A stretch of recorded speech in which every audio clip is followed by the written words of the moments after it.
ദൈവങ്ങൾ മഹാബലിയുടെ ശക്തി വർദ്ധിക്കുന്നത് കാണാതെ വിഷ്ണു വാമനാവതാരം എടുക്കുകയും അവനോട് 3 അടിയോളം മണ്ണ് ചോദിക്കുകയും ചെയ്തു. മഹാബലി തനിക്കുള്ള തല വാമനന് നൽകി. വിഷ്ണു മഹാബലിയുടെ വിനയം കണ്ട് സന്തോഷിച്ചു.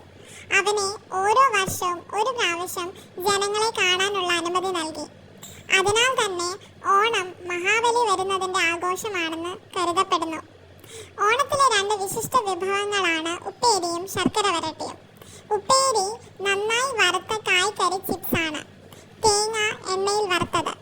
ശർക്കര വരട്ടി ഇതുപോലെ തന്നെ വറുത്ത കായ്ക്കരിക്ക് ശർക്കര ചേർത്ത് ഉണ്ടാക്കുന്ന സ്വീറ്റാണ്. ഇരു വിഭവങ്ങളും ഓണസദ്യയിൽ ലഭ്യമായി